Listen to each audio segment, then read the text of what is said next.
নমস্কাৰ, পুনৰবাৰ স্বাগতম জনাইছোঁ আপোনালোকক মোৰ আন এটি ভিডিঅ'লৈ। আশা কৰিছোঁ সকলোৰে ভাল। আজি পুৱাই যাবলৈ ওলাইছোঁ শিৱসাগৰলৈ বুলি সাজি কাচি ৰেডি হৈ ল'লোঁ আৰু ব্লগটো ভাবিলোঁ ষ্টাৰ্ট কৰোঁ, লগতে আপোনালোককো দেখাই যাওঁ আজি ক'ত যাওঁ কি কৰোঁ। বতৰে ৰাস্তা পদূলি একেবাৰে বেয়া কৰি থৈ দিছে, সেয়ে মমাইক ভাগিনীয়ে আগে ভাগে আগবাঢ়িল। মই যাওঁ তিনিআলিলৈ বুলি খোজকাঢ়ি আৰু এয়া আমি আমাৰ গন্তব্য স্থানলৈ বুলি গতি মেলিলোঁ। পিছে শিৱসাগৰ যোৱাৰ মেইন কাৰণটো কোৱাই নাই নহয়। এই যে কাষত দেখিছে আপাগৰাকী, এই আপাগৰাকীকে আমি ঘৰত থ'বলৈ যাওঁ আৰু লগতে আমি অলপ ফুৰি আহিম। 1.5 ঘণ্টা ৰাস্তা অতিক্ৰম কৰাৰ পাছত আমি আমাৰ শিৱসাগৰ পাণবৈছা ঠাইত পালোহি আৰু ইয়াত প্ৰত্যেকেই হাতত দালি টোপোলাবোৰ লৈ আগবাঢ়িলোঁ আৰু 15 মিনিট সময় ৰাস্তা আমি খোজকাঢ়ি এনেদৰে যাব লাগিব। ৰাতিপুৱা সময়ত বতৰটো ডাৱৰীয়া আছিল যদিও দুপৰীয়া সময়খিনিতে কিন্তু গৰমে একেবাৰে অৱস্থা বেয়া কৰি দিলে। এই পৰিৱেশটো দেখিছে, সঁচাকৈ একেবাৰে নান্দনিক নহয়নে? যিহেতু বানে বুৰ যায় প্ৰতি বছৰে পাণবৈছা ঠাইখন, সেইবাবে প্ৰত্যেকৰ ঘৰতে এখন এখন নাও আৰু ফাইনেলি আমি আমাৰ গন্তব্য স্থান পাই গ'লোহি। এয়া চোতালখন যে বোকা হৈ থকা দেখিছে, এয়াও সেই বানপানীৰে কিছু অংশ। ভালকৈ শুকুৱাই নাই, ৰ'দ দিছে যিহেতু অলপকৈহে শুকাইছেগৈ।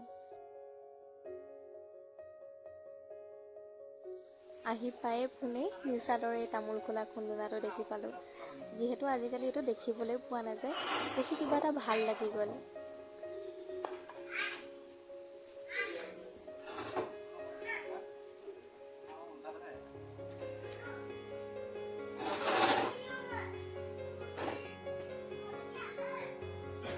আৰু ভাত পানী খাই আজৰি হৈ এয়া দেখিছে হাতত পিৰা লৈ লৈছোঁ টুলুঙা নাওত উঠাৰ এক্সপিৰিয়েঞ্চ ল'বলৈ বুলি।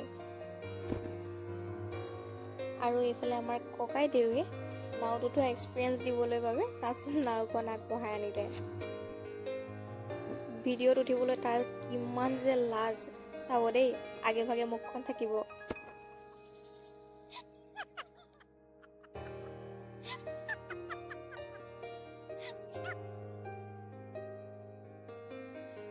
এবাৰকৈ সকলো উঠাৰ পাছত এবাৰ মোৰ পাল, মই উঠিলোঁ।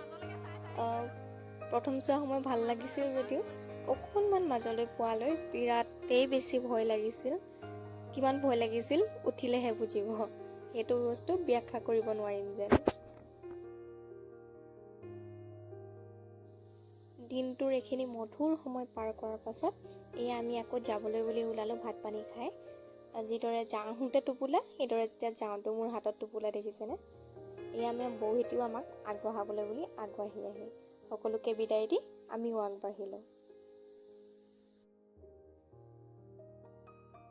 শিৱসাগৰ আহিছোঁ যেতিয়া শিৱদৌললৈ বুলি যামেই এপাক। বিৰাট হেঁপাহ আছিল মনত যাবলৈ, কিন্তু সময়ৰ যথেষ্ট নাটনি। সেইবাবে সকলোৰ মতে কথা হ'ল যে জয়সাগৰ পুখুৰী পাৰতে অলপ সময় আমি পাৰ কৰোঁ এনেদৰে।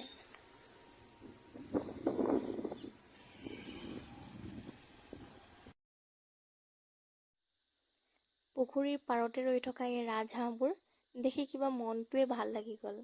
আৰু তাতকৈ বেছি মনটো ভাল লাগিলে পানীখিনিলৈ মন কৰকচোন, কি যে প্ৰকাণ্ড মাছ।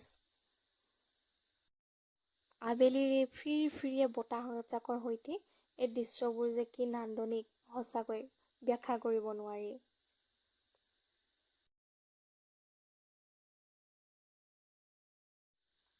জয়সাগৰ পুখুৰীৰ পাৰৰ এই মধুৰ সময়কণ কেমেৰাত বন্দী কৰি ৰাখি আকৌ ওলালোঁ আমি। এয়া মা বেটী সময়কণনো কেনেকৈ কেপচাৰ কৰিবলৈ পাহৰি যাওঁ।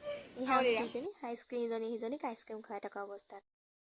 আৰু হাততে কেঁচা চানা লৈছোঁ, চুবাই এতিয়া যাম আমি হাঁহচৰালৈ বুলি।